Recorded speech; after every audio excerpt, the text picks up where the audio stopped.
Buat Tribuners yang sangat cinta nih sama dunia fashion, kita sekarang bakalan ngobrol-ngobrol nih sama fashion blogger Diana Rikasari. Bukan cuma berkarya dan berprestasi di Indonesia aja, Tribuners. Cewek cantik yang udah mulai nulis sejak tahun 2007 ini udah go internasional. Dari sepatu ciptaannya yang dipakai di film Disney Stargirl sampai dijadiin ikon patung lilin di Swiss. Nah, buat yang penasaran nih, Tribuners yang penasaran pengen cepet-cepet lihat si cantik nyantrik ini, langsung aja kita sapa. Hai Kak Diana! Halo Tribuners. Gimana nih kabarnya, Kak? Baik, terima kasih. Apa kabar, Mbak Ruth?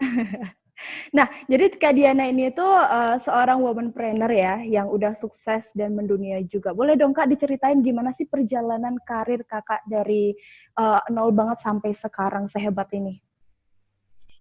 Jadi aku itu awal mula jadi fashion blogger itu 2007 ya. Awalnya tuh nulis blog tuh iseng-iseng aja karena kayak dulu aku butuh outlet untuk apa ya, melepas penat abis kerja. Kan dulu aku pernah kerja kantoran. Dulu aku di bidang market research, terus dari situ ngeblog jadi apa ya, jadi kayak hobi, setiap hari ngeblog segala macam sampai akhirnya keterusan, sampai akhirnya mikir kayaknya fashion blogging ini bisa jadi full time job sih gitu. Dari situ aku resign dari kerjaan aku di kantor, lalu aku akhirnya memutuskan untuk jadi full time blogger. Dari situ juga aku memutuskan bahwa kayaknya I think fashion itu emang bidang yang sangat aku sukai sih. Jadi di 2011 itu akhirnya aku memutuskan untuk memulai bisnis brand sendiri, yaitu I Wear Up. Aku mulai bikin produk sepatu, di situ berkembang terus sampai sekarang, dan di 2016 akhir itu aku juga memutuskan untuk melebarkan sayap lah. Kan selama ini kan I Wear Up di bidang sepatu, akhirnya 2016 itu aku bikin clothing line juga namanya Smiley Mo. Jadi aku punya bisnis sepatu, bisnis baju juga, dan masih ngeblog juga, dan sampai sekarang keterusan sih gitu, jadi enjoy aja. Nah, udah sehebat ini ya. Pernah nggak sih Diana kepikiran waktu kecil buat punya cita-cita menjadi sekarang? Enggak lah, karena kan kayak zaman dulu kan kayak fashion blogging atau internet kan belum ada, jadi nggak mungkin pernah kepikiran untuk bisa kayak do what I do today. Cuma dari dulu tuh aku memang sangat suka desain, aku suka fashion, dalam artian aku suka dandanin ibu aku suka dandanin diri sendiri, jadi mungkin interest di dunia fashion sudah ada dari kecil, cuma nggak dulu tuh belum menyadari bahwa ternyata fashion itu bisa jadi pilihan karir, karena dulu kan aku mikirnya karir aku adalah di bidang apa ya, FMCG, di bidang ya dulu aku kerja di data statistik.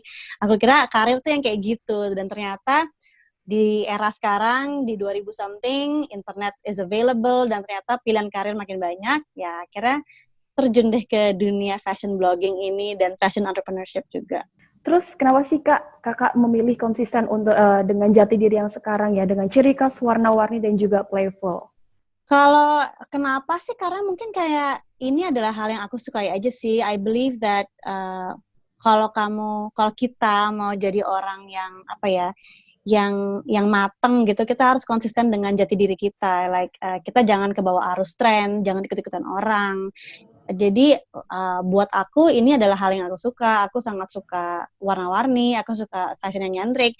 Jadi dari dulu sampai sekarang aku pikir ya this is me. Jadi ini adalah karakter aku aja sih. Jadi I think intinya adalah menjadi diri sendiri aja sih. Jadi memang awalnya tuh memutuskan untuk memakai konsep ini memang karena merupakan jati diri sendiri aja gitu ya Kak ya? Karena sebenarnya kayak nggak ada niat untuk membentuk suatu karakter, tapi karena memang aku suka gitu. Aku suka rainbow, aku suka colorful, aku suka unicorn. So basically aku memakai apa yang aku suka. Kalau ternyata kedepannya itu menjadi sebuah karakter gitu, kayak Diana tuh karakternya seperti ini, itu sebenarnya terjadi secara natural aja, bukan sesuatu yang aku konsepkan gitu.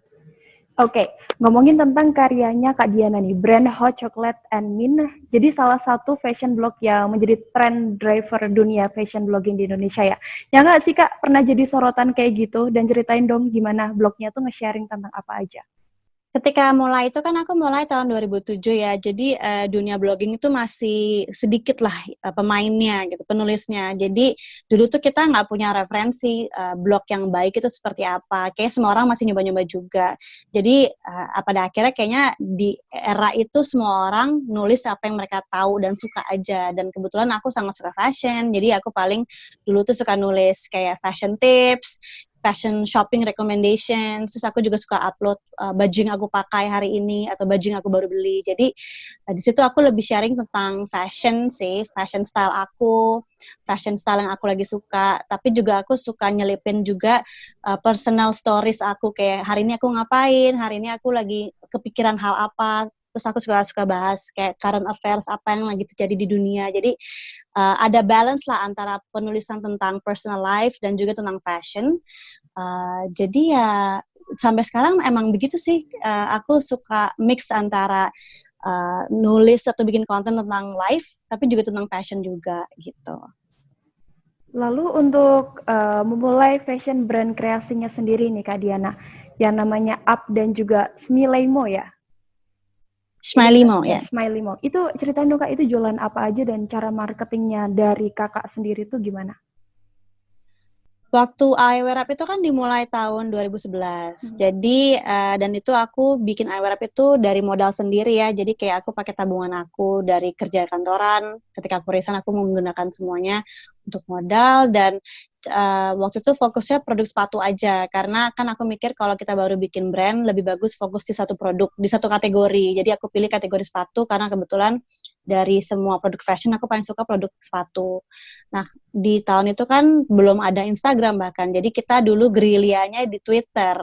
Jadi dulu tuh kan Twitter itu yang paling hot lah, jadi kita sering nge-tweet, terus juga paling masih promosinya lebih konvensional, lebih masukin iklan di majalah, minta di feature di fashion spread. Jadi masih kayak gitu.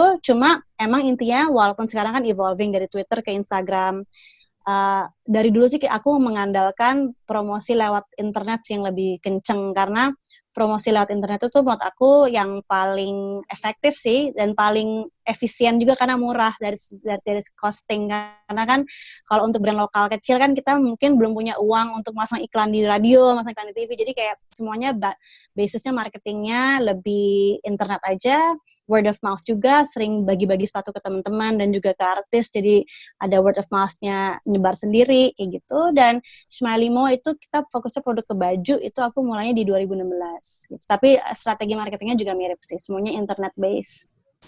Lalu kalau segmentasi pasarnya itu kemana Kak kalau yang apa itu? iWear Up itu segmentasinya dari umur 18 sampai 35, jadi lebih ke young.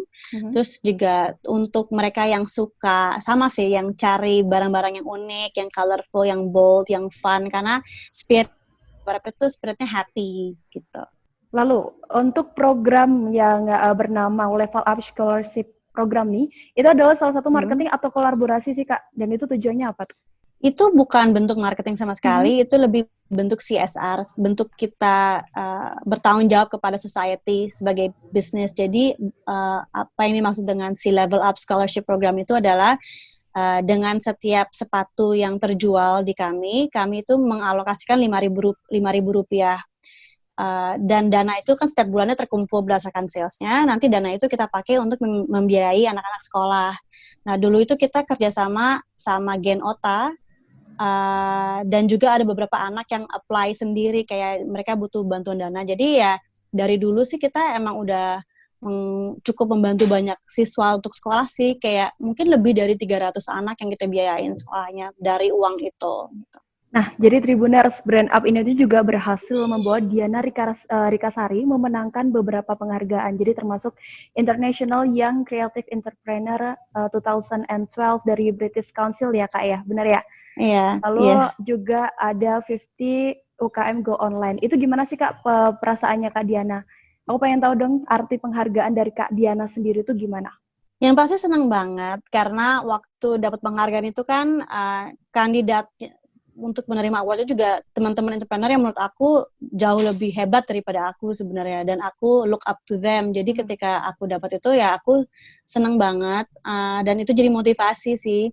Buat aku tuh penghargaan itu sesuatu yang bisa mempush kita untuk apa ya, berbuat atau berkarya lebih baik lagi, karena ketika kita dihargai itu berarti kamu sudah diakui lah, dan berarti itu membuktikan bahwa mungkin kita bisa berkarya lebih hebat lagi gitu. Jadi kayak batu loncatan supaya lebih lagi gitu. Oke, baiklah. Lalu ngomongin tentang karya-karyanya Kak Diana Irikasari ini juga Tribuners. Jadi banyak banget nih dari karya-karya Kak Diana ini yang udah mendunia. Bahkan ada 3 sepatu karya Kak Diana yang katanya muncul dalam film Disney Stargirl. Boleh dong Kak diceritain gimana awal mulanya, dan itu konsepnya gimana? Idenya dari mana sehingga bisa langsung diminta untuk tampil di film tersebut? Itu kita juga sebenarnya nggak pernah nyangka sih, karena dari kita nggak ada effort untuk reach out ke dunia perfilman di Hollywood gitu. Jadi tiba-tiba fashion stylistnya yang hubungi kita langsung, kita juga kaget kayak, hai aku fashion stylist lagi bekerja untuk film ini, untuk di Disney segala macam, kita ngeliat brand kamu dan kayaknya produk-produk kamu cocok untuk karakter si Stargirl ini. Jadi kayak mereka langsung pilih 7 sepatu.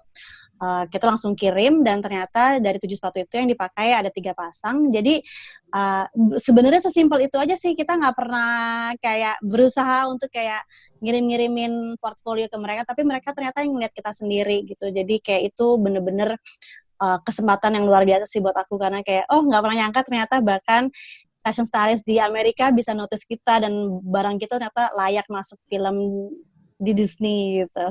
Wow, luar biasa sekali ya. Lalu selain karya-karya dan juga prestasi yang udah diciptakan oleh Kak Diana ini, ternyata Kak Diana ini juga adalah dijadikan ikon patung lilin di museum di Swiss. Itu gimana Kak ceritanya lagi? Itu keren banget loh Kak. Makasih.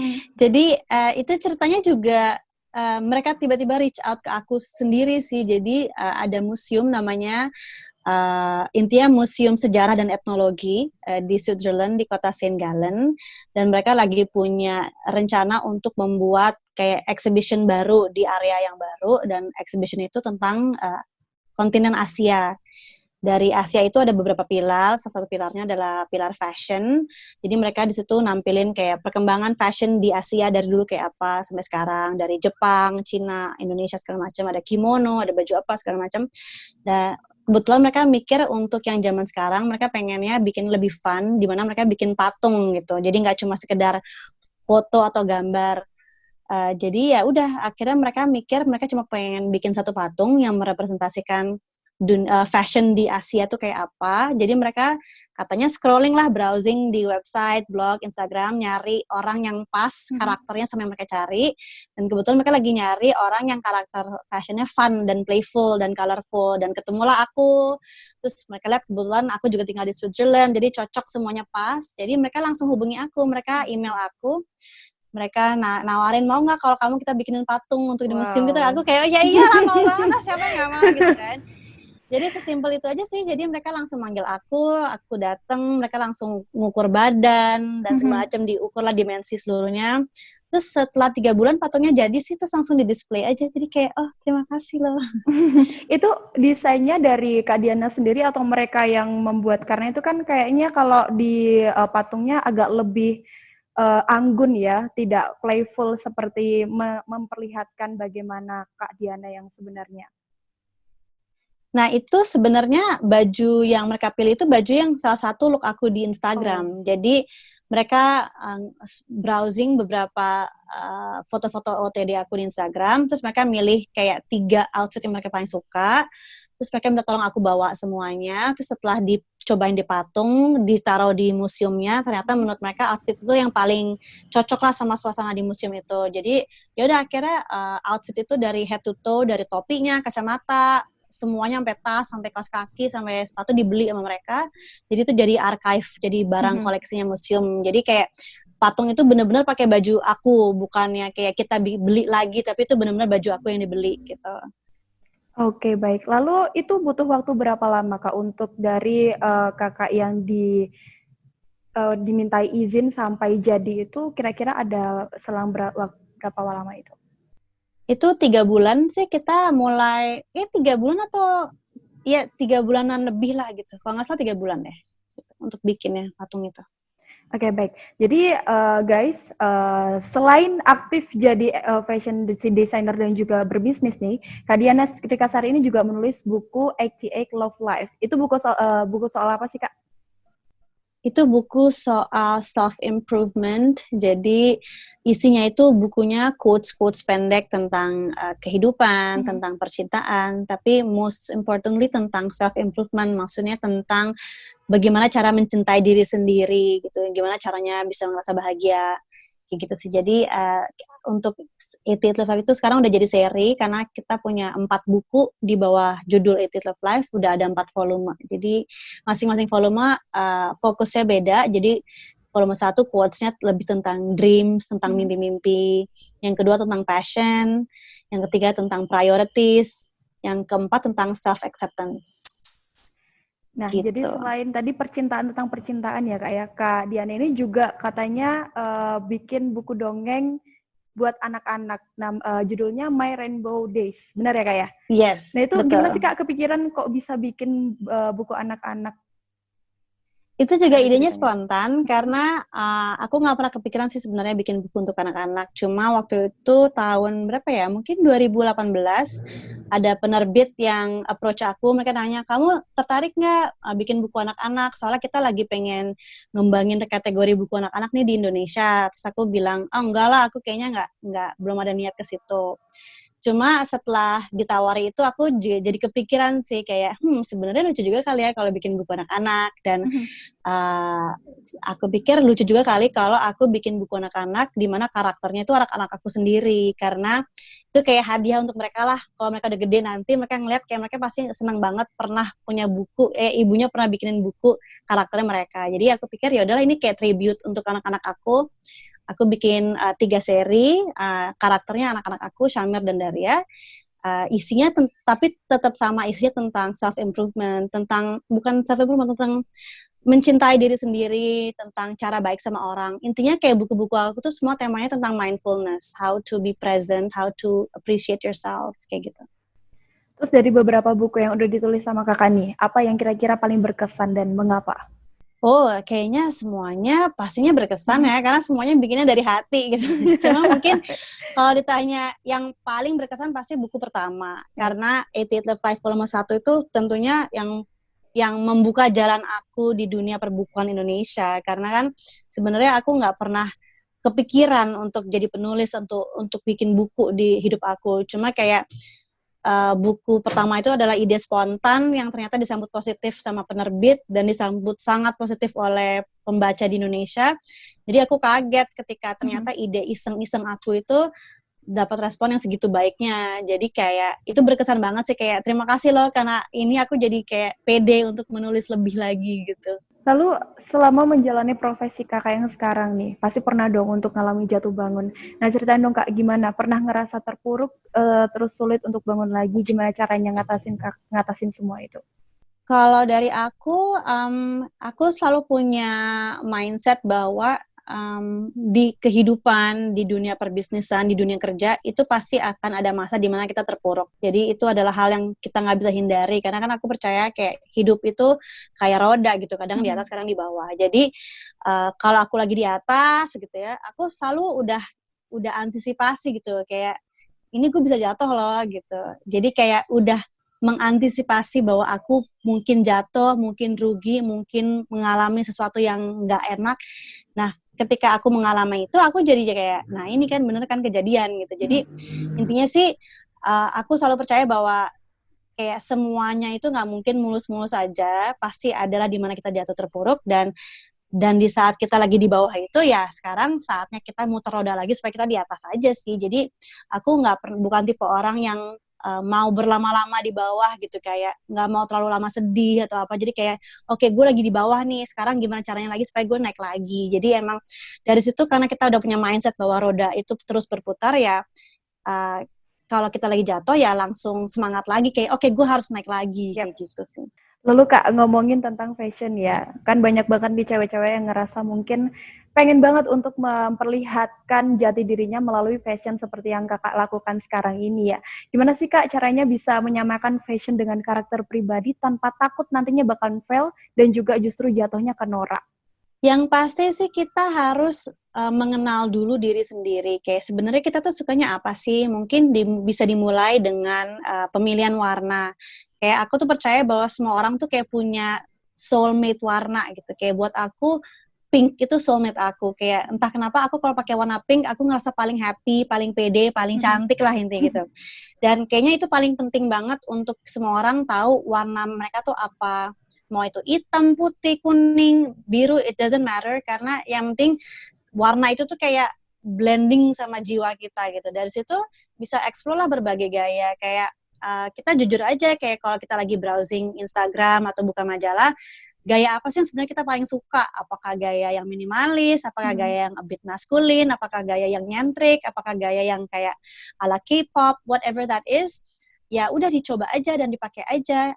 Kalau kita ngerasa, intinya gini, kalau kita suka, kita ngaca, kita ngerasa I look good, gue ngerasa cantik kayak gini, then go for it gitu. Kayak nggak perlu ada lagi keraguan. Kayak kalau lo udah ngaca dan lo ngerasa cantik, dan ya udah gitu, pede aja. Yang penting lo ngerasa happy dan cantik, kayak gitu aja sih.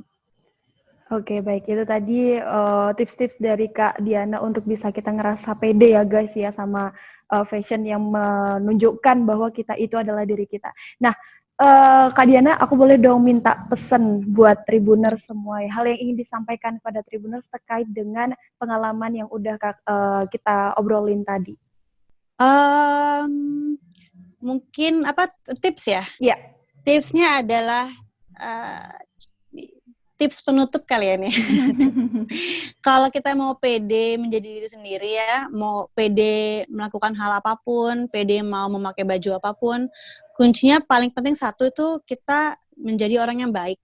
Aku selalu percaya bahwa being kind itu adalah kunci segala-galanya. Karena gini, kalau kita tahu kita orang yang baik, niat kita baik, kata-kata kita juga ya baik, dijaga, hal apa lagi sih yang bisa bikin lo dibenci sama orang gitu loh. Kalau lo udah tahu lo tuh orang yang baik gitu. Jadi karena kita tahu kita orang yang baik, kita tahu kita nggak melakukan hal yang salah.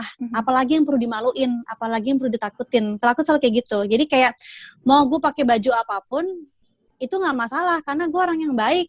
Kayak lo nggak perlu benci gue, lo nggak perlu nyiram gue karena gue orang yang baik gitu. Nah secantik apapun kita, kalau hati kita nggak bagus, nah itu yang salah gitu. Jadi sebenarnya baju itu tuh sama sekali bukan jadi halangan untuk menghalangi lo untuk enjoy what you want to do, tapi yang penting dimulai dari hati dulu gitu. Kalau hati kita baik, pikiran kita baik, harusnya kita pede-pede aja sih gitu, karena kita emang auranya udah baik kok gitu.